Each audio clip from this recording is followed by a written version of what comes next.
Last class में हमने discuss कर लिया था सॉइल के बारे में। हमने ये भी डिस्कस कर लिया था एक्टिव अर्थ प्रेशर क्या होता है, पैसिव अर्थ प्रेशर क्या होता है एंड एट रेस्ट की कंडीशन क्या होती है, राइट।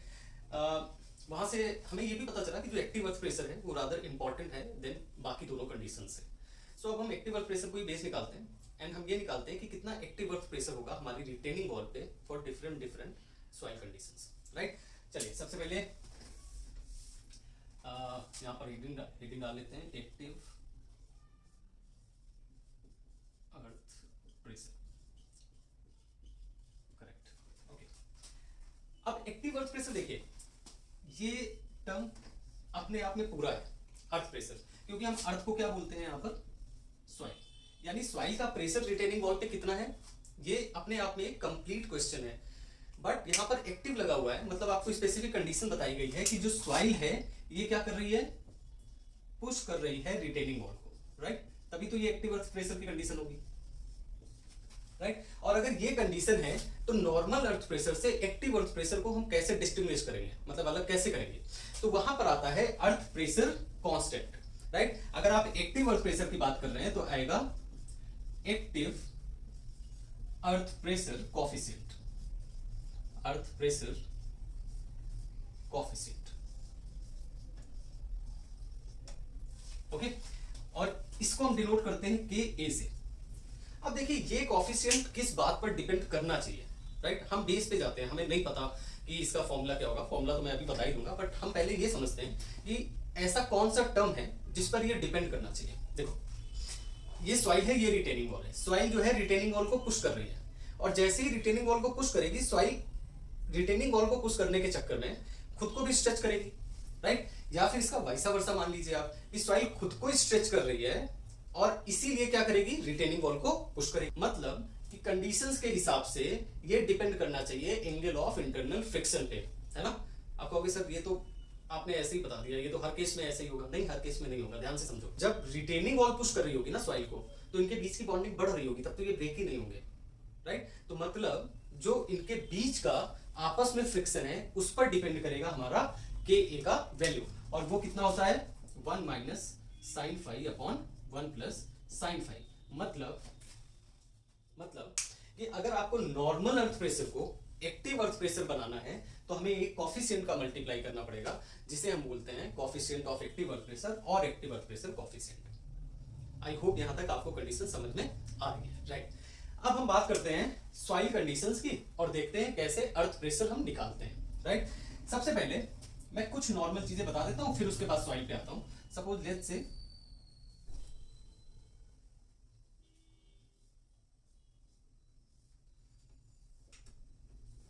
से ये रिटेनिंग वॉल है और यहां पर ये आपकी क्या है, सॉइल है।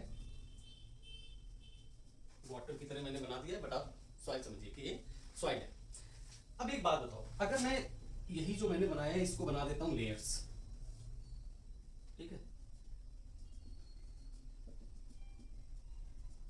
This is layer 1 2 3 4 and 5। अब मुझे अगर आप ध्यान से बताओ, अगर मैं आपसे पूछता हूं, चलिए ये वाली लेयर रह गई है, इसको हम लेयर ए बोल देते हैं, ठीक है।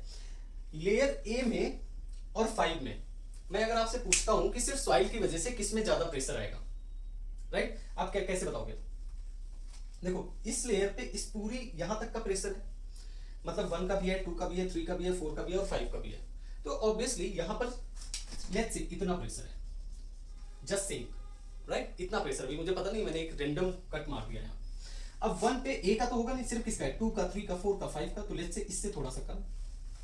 2 में लेट्स से थोड़ा सा और कम है इससे, 3 में और कम है, 4 पे और कम है, एंड यहां पर तो 0 होगा, इसके पीछे तो कुछ है नहीं। अगर आप इसी पैटर्न को ऐसे मिला देते हो तो आपको पता चलेगा कि जो प्रेशर डायग्राम है वो कैसा बनता है, ट्रायंगुलर। और ये बहुत नेचुरली, राइट। नेचुरल क्यों है कि जहां जो सबसे नीचे लेयर होगी वहां पर सबसे ज्यादा प्रेशर होगा, और जो सबसे ऊपर लेयर होगी जहां ऊपर कोई और सरचार्ज नहीं है, कोई और लोड नहीं है, वहां पर क्या होगा, 0 होगा, राइट। तो ये बन जाता है रिटेनिंग वॉल पे प्रेशर डायग्राम, ओके। अब इसी प्रेशर डायग्राम को कंसीडर करके हम डिफरेंट सॉइल कंडीशंस में निकालेंगे कि एक्टिव अर्थ प्रेशर कितना होता है, ओके। रेडी हो आप लोग। तो ये जो पहला केस है, यहाँ पर जो बैकफिल है वो या तो ड्राई सॉइल है या मॉइस्ट सॉइल है। पहले हम ड्राई सॉइल का एग्जांपल ले लेते हैं, फिर हम मॉइस्ट सॉइल का आएंगे, राइट, ओके। अब देखो आपको ये निकालना हो कि ये टोटल कितना प्रेशर है, राइट, तो आपको निकालना होता है area of pressure diagram, area of pressure diagram, pressure diagram, और ये देगा आपको total pressure per unit length, total pressure per unit length, मतलब 1 मीटर की लेंथ में कितना प्रेशर होगा ये आपको बताएगा total area of pressure diagram.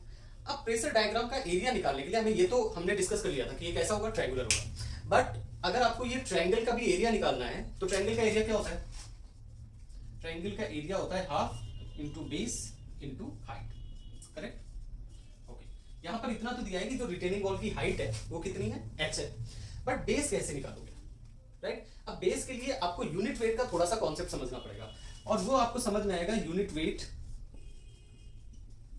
की यूनिट लिख के। यूनिट वेट का यूनिट क्या होता है, kilo newton per metre cube. मैं कोई रैंडम वैल्यू ले लेता हूं, सपोज कोई सॉइल है जिसका यूनिट वेट है 20 kilo newton per metre cube. अगर इस यूनिट को आप थोड़ा सा खुद भी ट्राई करो ना समझने का, तो एक ऐसा ब्लॉक है जिसका वॉल्यूम है 1 मीटर क्यूब, अगर ऐसा सॉइल का कोई आप ब्लॉक लोगे ना तो उसका वेट कितना होगा, 20 किलो न्यूटन। यही तो बता रहा है यूनिट वेट, यूनिट वेट यही तो बता रहा है कि अगर मैं 1 मीटर क्यूब वॉल्यूम का, 1 मीटर क्यूब वॉल्यूम का एक ब्लॉक ले लेता हूं, राइट, उसका जो वेट होगा वो कितना आएगा, 20 किलो न्यूटन। अब ध्यान से समझना, कॉन्सेप्ट जो है ना एक बार उतर गया दिमाग से तो आपको तृप्ति तो मिलेगी और वो कभी जाता नहीं, राइट, ध्यान से समझो।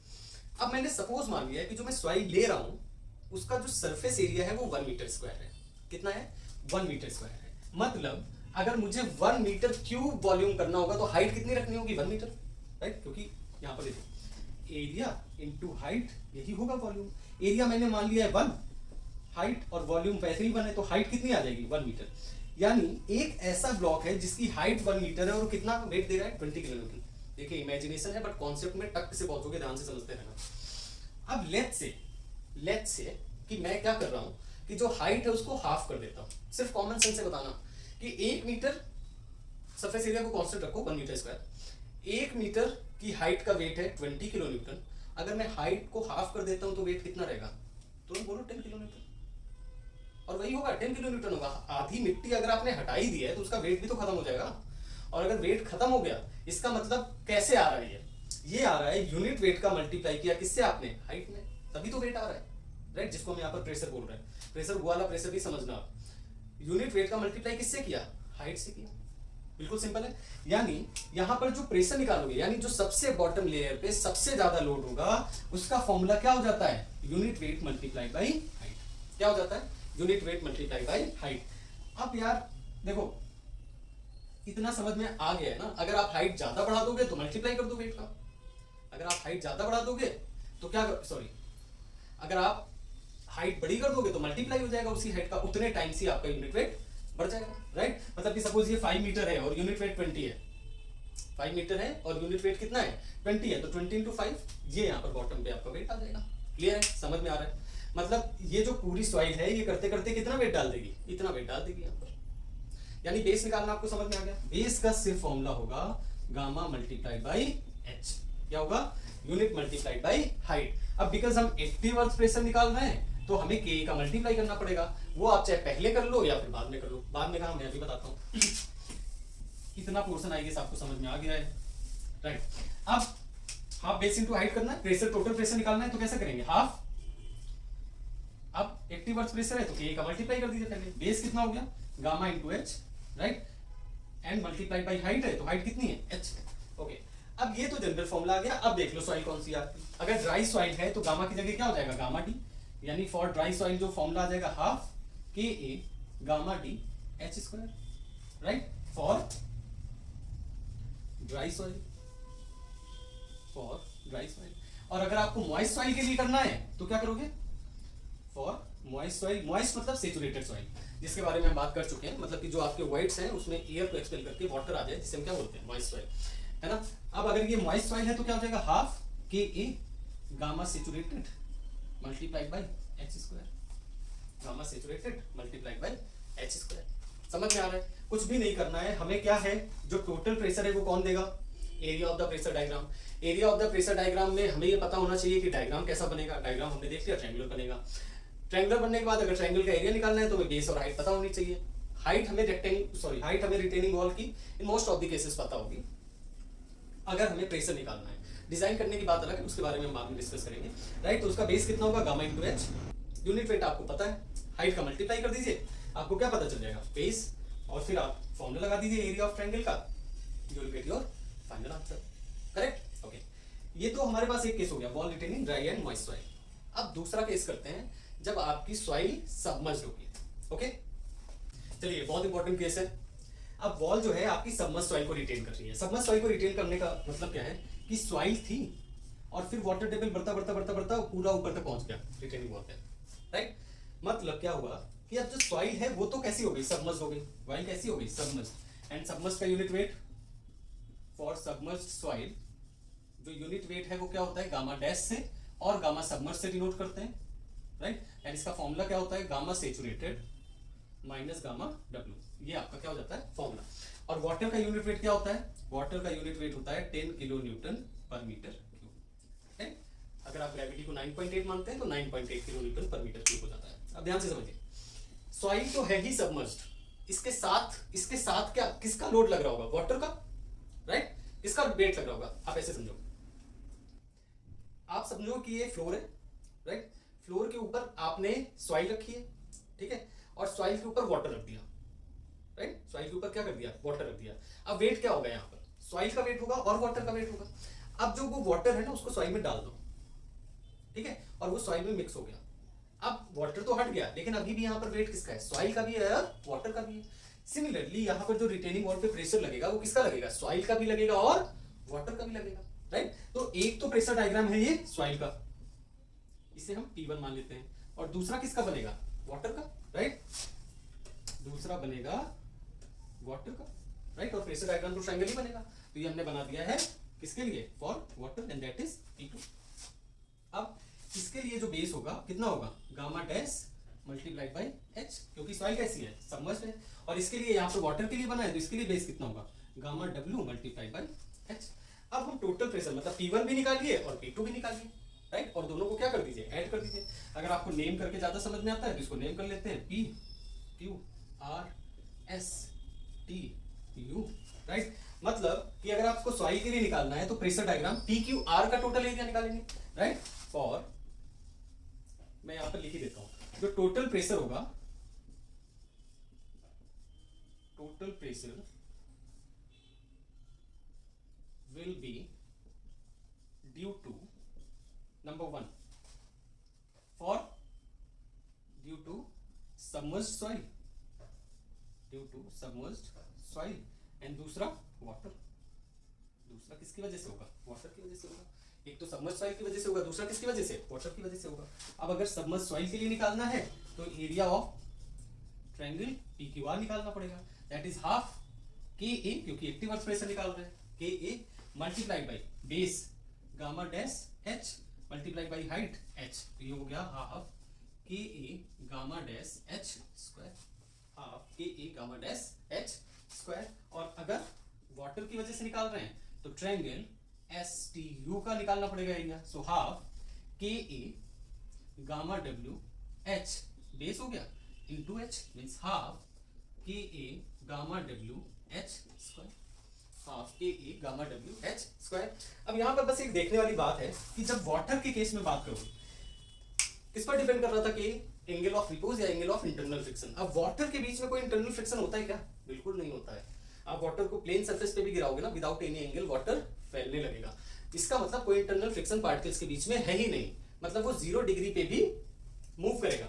यानी फाई की वैल्यू फॉर वाटर कितनी हो गई, 0 डिग्री। और अगर हम KA के फॉर्मूले में पुट करते हैं 0 degree minus sine 0 upon 1 plus sine 0, तो ये कितना आ जाता है 1, राइट। तो फॉर वाटर KA कितना हो जाएगा 1, और वाटर KA कितना हो जाएगा 1। अब दोनों वैल्यूज आ गई हैं, जो टोटल प्रेशर होगा कितना हो जाएगा P1 plus P2, and P1 क्या है दिस वन, एंड P2 क्या है this one, right. Total pressure आ गया। और टोटल प्रेशर लाई कहां करेगा, सेंट्रॉइड पर, राइट। अब इस केस में देखिए हमारे पास थोड़ा सा आसानी इसलिए हो जाती है क्योंकि दोनों ही कहां पर सेम पोजीशन पर लाई करेंगे, हाइट सेम है तो कहां लाई करेंगे, बेस से h/3 पर, यानी P1 भी बेस से h/3, P2 भी बेस से h/3। अगर दोनों दो फोर्स सेम डायरेक्शन पे और सेम लाइन ऑफ एक्शन पे मूव कर रहे हैं तो उनका सेंट्रॉइड भी क्या हो जाता है, सेम हो जाता है। मतलब P1 प्लस P2 भी कहां लाई करेगा, बेस से h/3, राइट।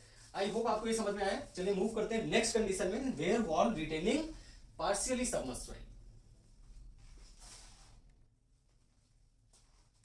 ओके, ये वाला केस समझिए। ये वाला केस है जब आपकी जो सॉइल है वो पार्शियली सबमर्ज्ड है, मतलब कि टोटल हाइट h है जिसमें h2 हाइट तक तो सबमर्ज्ड सॉइल है, लेकिन उसके ऊपर सेचुरेटेड। अब ये सेचुरेटेड ही क्यों होगी ये समझिए। देखिए, अगर ऊपर से नीचे वाटर टेबल आ रहा है, इसका मतलब क्या है, देखिए हमारा ग्रेविटी का पैटर्न क्या है, ग्रेविटी का पैटर्न है ऊपर से नीचे। मैं पेन को उछाल रहा हूं, कैसे आ रहा है, नीचे आ रहा है, लेकिन ये नीचे तभी आ रहा है जब ऊपर गया था, राइट। अगर मैं इसको नहीं उछालता हूं, मतलब कि अगर ये सॉइल बिल्कुल अपने यहां पर रखी हुई है या वाटर टेबल नीचे रखा हुआ है, तो ये कैसे नीचे जाएगा, राइट। मतलब कभी ऊपर आया होगा तभी नीचे जा रहा है। यहां पर भी वही केस है, वाटर टेबल कभी यहां तक पहुंचा होगा, राइट, और फिर ड्रॉप होके यहां तक आ गया होगा। समझ में आ रहा है, वाटर टेबल यहां तक पहुंचा होगा। जैसे बारिश में मान लो, बारिश में क्या होता है भाई, चंडीगढ़ में तो पूरा भर जाता है। अब जैसे ही भर गया और बारिश खत्म हुई तो पानी कहां चला गया, नीचे। मतलब पहले सॉइल के ऊपर फ्लो हो रहा था, फिर कहां चला गया, नीचे। भले ही वो नीचे चला गया हो, लेकिन जो सॉइल को छोड़ के जाएगा वो तो सेचुरेटेड ही छोड़ के जाएगा।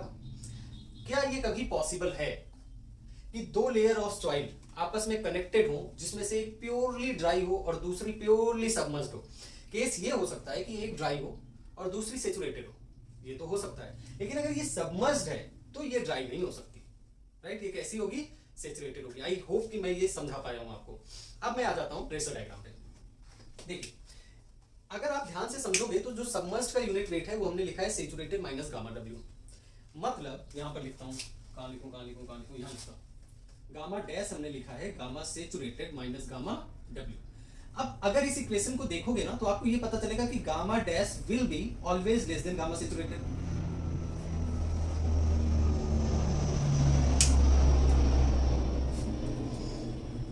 जब मैं पढ़ाने लगता हूं ना तभी सारे प्लेन निकल रहे हैं यहां से, ठीक है। मतलब gamma dash will be always less than gamma saturated, right. अब आप ध्यान से समझो, कोई रैंडम नंबर ले लेते हैं, आपको ज्यादा समझ में आएगा। सपोज गामा डैश 10 है एंड गामा सेचुरेटेड में ऑब्वियसली 20 हो गया, राइट, क्योंकि गामा डब्ल्यू तो 10। एक सॉइल है जो पर मीटर क्यूब वॉल्यूम में 20 किलो न्यूटन झेल सकती है, दूसरी है जो सिर्फ 10 झेल सकती है। तो जो 20 झेल सकती है उसके लिए बेस बड़ा होगा ऑब्वियसली, क्योंकि ज्यादा लोड कैरी कर सकती है तो ज्यादा वैल्यू होगी प्रेशर। जो कम झेल सकती है उसके लिए कम होगी। अब अगर मैं सेचुरेटेड के लिए बनाना शुरू करता हूँ, मतलब सपोज ये हो गया मेरा प्रेशर डायग्राम। अगर नीचे भी सेचुरेटेड होती तो ये कैसे ऐसे चलाता डायग्राम, राइट। लेकिन नीचे कैसे है सॉइल, नीचे है सबमर्ज्ड, मतलब ये थोड़ा सा कम हो जाएगा, ये थोड़ा सा कम हो जाएगा, इस तरीके से बन जाएगा। इतना बन गया। अब यहां तक तो हमने सॉइल की बात कर ली, लेकिन वाटर भी तो है यहाँ पर, तो एक डायग्राम किसका और बनेगा, वाटर का और बनेगा, प्रेशर डायग्राम। क्लियर है, आई होप आपको समझ में आ गया। अब देखिए यहां से, अब जैसे ही प्रेशर डायग्राम बन जाए ना आपका, अब आ जाइए मैथमेटिकल अप्रोच में। मतलब जो भी हमें वैल्यूज निकालनी है वो मैथ से निकालनी है सॉल्व करने के लिए, राइट। अब ट्रेपेजॉइड को मैं ब्रेक कर देता हूं दो सेक्शन में, एक रेक्टेंगल ट्रायंगल, इसको मैं बोल देता हूं प्रेशर P1, जो रेक्टेंगल है उसको बोल देता हूं P2, इस वाले ट्रायंगल को बोल देता हूं P3 एंड ये वाटर वाले ट्रायंगल को बोल देता हूं P4, राइट। अब सबसे पहले तो बेस लिख लेता हूं, ठीक है, बेस फॉर P1, राइट। कितना होगा, गामा इंटू एच। सॉइल कौन सी है, सॉइल कौन सी है, सेचुरेटेड, तो gamma saturated into H1। I guess यहां तक किसी को कोई प्रॉब्लम नहीं होनी चाहिए। बेस लिख लेता हूं P2 के लिए, P2 के लिए। अब देखो मैंने इसीलिए बोला कि मैथ से करो, क्योंकि जैसे ही आप मैथ से आ जाओगे ना इसे करने, ये थोड़ा सा आसान हो जाता है। जितना ये है रेक्टेंगल में उतना ही तो ये होगा, रेक्टेंगल ऐसे ही तो होता है ना, लेंथ लेंथ के बराबर होती है, विड्थ विड्थ के बराबर होता है। जितना ये है उतना ये होगा, और इतना हम निकाल चुके हैं गामा सेचुरेटेड H1, यानी बेस रेक्टेंगल के लिए यानी P2 के लिए भी कितना हो जाएगा, गामा सेचुरेटेड H1। अब आप में से बहुत सारे बच्चों को ये कंफ्यूजन होगा कि सर नहीं, गलती कर दी आपने, नीचे तो सबमर्ज्ड सॉइल है, यहाँ गामा सबमर्ज्ड करो। देखो मैंने जो गामा सबमर्ज्ड में सेचुरेटेड वाला पार्ट था, ठीक है, वो यहां पर कर दिया है, राइट। मतलब मैथ्स में यार समझो, अगर पूरी वैल्यू आपकी 6 आनी है तो उसको अगर मैं 2 + 4 लिख दूं तो गलत हो जाएगा क्या? आप ये बोलोगे कि नहीं ये 6 नहीं है 2, राइट? तभी मैं बोल रहा हूँ कि इसको थोड़ा सा मैथ से समझो। जब मैथ से समझोगे तो आपको ये समझ में आएगा कि ये बेस इस रेक्टेंगल और इसके इक्वल है, राइट? उसमें आप गामा सबमर्ज्ड की वैल्यू रख रहे हो, गामा सैचुरेटेड की वैल्यू रख रहे हो, वो छोड़ो, उसका कोई मतलब ही नहीं। मतलब ये जो प्रेशर है जो यहां से ट्रांसफर होगा इस सॉइल का, वो तो इतना ही होगा। क्लियर? राइट। अब अगर P3 के लिए निकालेंगे तो P3 पूरा सबमर्ज्ड में है, राइट? तो इसके लिए बेस कितना हो जाएगा? Gamma submerged into H2। Similarly P4 के लिए कितना हो जाएगा? Gamma W into H2। I hope ये पॉइंट्स आपको क्लियर है। अब तो बस प्रेशर डायग्राम का एरिया निकालना है। प्रेशर डायग्राम्स भी आपको पता है ना? तो P1 कितना हो जाएगा? हाफ KA, बेस कितना है? Gamma saturated into H1 multiplied by H1 multiplied by H1, right? जो P2 में डिफरेंस आएगा अभी देखना किस वजह से आएगा। P2 हाफ, सॉरी हाफ नहीं होगा, यहाँ पे रेक्टेंगल है। रेक्टेंगल क्या होता है?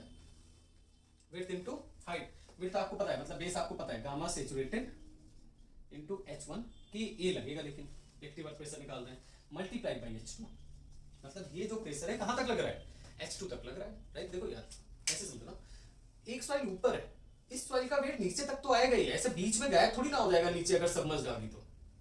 पॉइंट समझो ना कि जो सबमर्ज्ड आ गई ये प्रेशर डायग्राम है, ये आपको एग्जैक्टली विड्थ नहीं बता रहा है कि यार इतनी विड्थ में तो सबमर्ज्ड थी पूरी। ये प्रेशर डायग्राम की विड्थ है, सॉइल की विड्थ नहीं है, राइट? मतलब यहाँ पर जो सॉइल थी उसका प्रेशर नीचे तो आएगा ही, और उसका नीचे कितना आएगा? जितनी जितनी यहाँ से इस पे प्रेशर जितना है वो इतनी हाइट तक नीचे आएगा। वही किया है हमने यहाँ पर, राइट? जो सबमर्ज्ड का है वो तो ये बता ही रहा है। अब इसको ऐसा मत समझो कि मैंने ये कम कर दिया, ये प्रेशर डायग्राम है, सॉइल का विड्थ नहीं है कि मैंने कम सॉइल को ले लिया है, राइट? आई होप कि आपको समझ में आ रहा है। देन सिमिलरली P3 क्या होगा? Half KA into gamma submerged H2 multiply by H2, right? यार देखो मुझे पता नहीं, ऐसे वीडियो में भी पढ़ाने में मुझे ऐसा लग जाता है कि ये समझ नहीं आया। मैं ये आपको ऐसे समझाता हूँ कि सपोज ये कोई रिटेनिंग वॉल है, ठीक है, और इसके पीछे की सॉइल यहाँ पर इस जो हाइट है वो H2 है और जो सॉइल है वो सबमर्ज्ड है। कैसे निकालोगे? कैसे निकालोगे? अगर मैं ये ट्रायंगल बनाऊंगा तो ये बेस कितना होगा? Gamma submerged into H2। अब इतनी ही तो सॉइल है, मैं लिख तो रहा हूं गामा सबमर्ज्ड इनटू H2, तुम इसको इस विड्थ से क्यों देख रहे हो? ये भैया प्रेशर डायग्राम, आप सॉइल उठाओगे क्या ये प्रेशर डायग्राम दिखेगा क्या? नहीं दिखेगा। सॉइल जितनी है वो है, उसकी पूरी वैल्यू ले रहा हूं मैं, gamma submerged into H1 H2 जो भी वैल्यू है ले रहा हूं, कुछ छोड़ नहीं रहा हूं। ये वाली वैल्यू इस सॉइल का प्रेशर ग्राउंड पे है, ये वाला जो है पूरी सबमर्ज्ड सॉइल का प्रेशर डायग्राम है। इतना समझ रहे हो ना, है ना? अगर ये सारी कंडीशन हटा दो, H2 की सबमर्ज्ड सॉइल है तब भी इतना ही बनेगा ना, मैं कुछ कट नहीं कर रहा हूँ, किसी से कुछ छीन नहीं रहा हूँ, इतना निर्दयी नहीं हूं मैं। समझ में आया? राइट।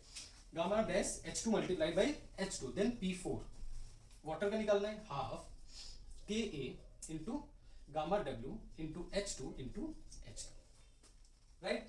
अब यहां पर K की वैल्यू 1 हो जाती है, दैट्स द डिफरेंस। क्लियर है? अब प्रेशर निकालना है आपको टोटल, तो क्या कर दोगे? P is equal to P1 plus P2 plus P3 plus P4, ये कर दोगे P1 plus P2 plus P3 plus P4।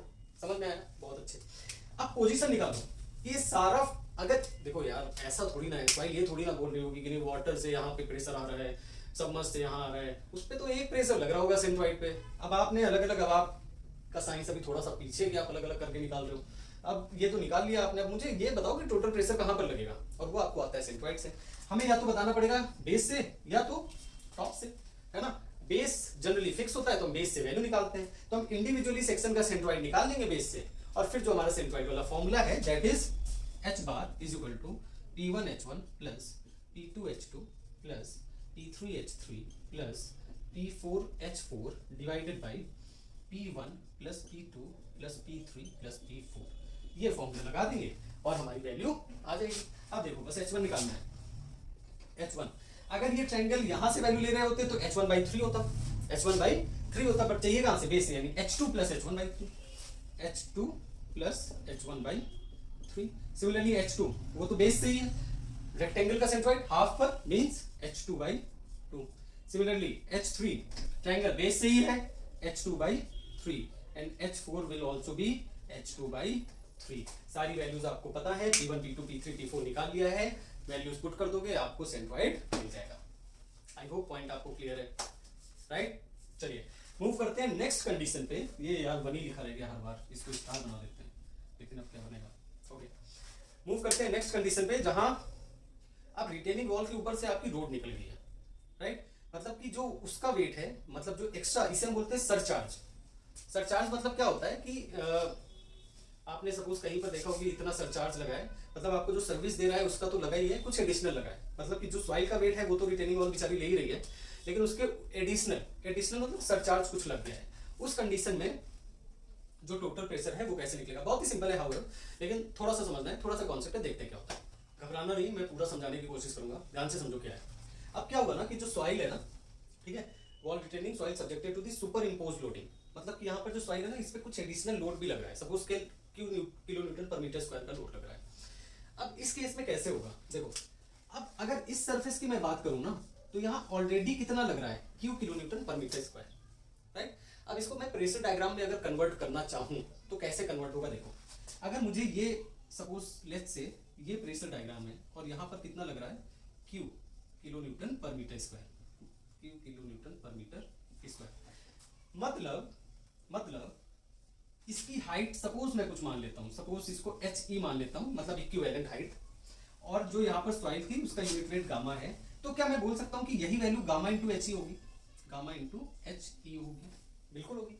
मतलब मैं ये बोल सकता हूं that gamma into H E is equal to q है, यानी यहां से एच ई कितना आ गया, q upon gamma, H E कितना आ गया, क्यू अपॉन गामा। मैं सिर्फ ये क्यों बताने का कोशिश कर रहा हूं, देखो अगर डायरेक्टली कोई प्रेशर लग रहा है ना, तो उसकी कोई इक्विवेलेंट हाइट होगी प्रेशर डायग्राम की, कितनी होगी, क्यू अपॉन गामा। मतलब भले ये मुझे दिख नहीं रहा, दिख तो सॉइल में कुछ भी नहीं रहा वैसे, राइट, क्योंकि अगर डायरेक्ट कहीं किसी बेस पे प्रेशर आ गया है, इसका मतलब वो इस तरीके का डायग्राम होगा, कहीं पे ऐसे होके ये प्रेशर आ रहा होगा, यही तो है।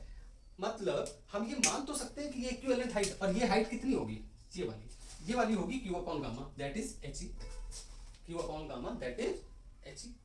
समझ में आ रहा है क्या, बिल्कुल समझ में आ रहा होगा। अब यहां से कोई प्रेशर आ रहा है और अचानक सॉइल आती है, अब मुझे पता नहीं है कि जो सॉइल है वो ज्यादा प्रेशर ले सकती है या ये प्रेशर ज्यादा आ रहा है, तो मैं उस झंझट में पड़ूंगा नहीं। मैं ये मान लूंगा कि सपोज लेट्स से, आप कैसे भी मान सकते हो, मतलब कि ये अगर पूरा डायग्राम बनता तो ये ऐसे बनता, राइट। मैं ये मान लेता हूं कि ये अंदर की तरफ शिफ्ट हो गया है, आप बाहर की तरफ मान लो, क्योंकि अभी तो हमें पता नहीं है ना, तो आप अंदर बाहर से कोई मतलब ही नहीं है, राइट। अब ये क्वेश्चन बिल्कुल ही आसान हो गया, जैसे हमने पिछला क्वेश्चन किया था। अब इसको हम क्या करेंगे, रेक्टेंगल एंड, मतलब ये वाला हम मान लेते हैं रेक्टेंगल को P1 और जो ट्रायंगल है उसे हम मान लेते हैं P2। अब ये दो फोर्स आपको निकालने हैं, और ये दो फोर्स यार बहुत ही आसान है निकालना। कैसे बहुत आसान है, बेस इसका क्या है, क्यू, क्यू ही तो प्रेशर लग रहा था, राइट। अगर आपको हाइट से निकालना है तो हाइट से निकाल लो, मुझे कोई मतलब नहीं है। क्यू अपॉन गामा, ये कितनी हो गई, हाइट हो गई, और गामा हाइट कितनी है, h1 है, राइट। ये कितनी है हाइट, क्यू अपॉन गामा, और यूनिट वेट कितना है, देखो सबसे पहले निकालते हैं बेस, और बेस कैसे निकालते हैं, unit weight multiplied by height, right. तो अगर P1 के लिए निकालोगे तो gamma into height equivalent, gamma into Q upon gamma, cancel हो जाएगा, कितना क्यू। और इतना झंझटी क्यों करना था यार, क्यू ही तो लग रहा था प्रेशर, कितना लग रहा था, क्यू ही तो लग रहा था, कुछ करना ही नहीं, हम मान लेते हैं क्यू लग रहा था। अब अगर यहाँ पर क्यू लग रहा है तो यहाँ पर भी कितना लग रहा होगा, क्यू लग रहा होगा, राइट। अब मैं इसके बारे में डिस्कस कर चुका हूँ, लास्ट जब डायग्राम किया था उसमें मैंने इसको डिटेल में समझा दिया है। यहाँ पर कितना होगा, जो भी सॉइल का unit weight multiplied by height, right. इसकी हाइट नहीं लिखी है, हाइट एच लिख लेते हैं, हाइट कितनी लिख लेते हैं, एच लिख लेते हैं, राइट। बहुत सिंपल सा हो गया है। P2 का बेस कितना हो गया, गामा मल्टीप्लाइड बाई एच। सो अगर P1 निकालोगे, रेक्टेंगल है, कितना होगा, हाइट मल्टीप्लाइड बाई विड्थ, मतलब Q इंटू एच की ए, क्योंकि क्या निकालना है, एक्टिव वर्क प्रेशर निकालना है। Q इंटू Q, देखो पूरा बेस है, Q क्या है, पूरा बेस है, तो Q multiplied by H, right. And P2 क्या होगा, half K A into base means gamma H multiplied by half means half K A gamma H square. बहुत ही बढ़िया। अब H1 की अगर वैल्यू निकालोगे तो क्या होगी, रेक्टेंगल है, हाफ पर लाई करेगा यानी h/2, एंड H2 की वैल्यू निकालोगे तो क्या होगा, ट्रायंगल है, बेस से h/3 पर लाई करेगा। बस फॉर्मूला लगा दो, h bar is equal to P1H1 plus P2H2 divided by P1 plus P2, P1 plus P2। तो अगर सपोज कोई एडिशनल सरचार्ज वेट लग रहा है, राइट, तो उस केस में जो एक्टिव अर्थ प्रेशर होगा आपके रिटेनिंग वॉल पे होगा। ठीक है, आई होप आपको लेक्चर समझ में आया है। नेक्स्ट क्लास में हम बात करेंगे स्टेबिलिटी ऑफ रिटेनिंग वॉल, बहुत ही इंपॉर्टेंट टॉपिक है, कनेक्टेड रहिए। अगर कोई डाउट है तो कमेंट बॉक्स में लिखिए, I will try to sort it out. तब तक हैप्पी लर्निंग।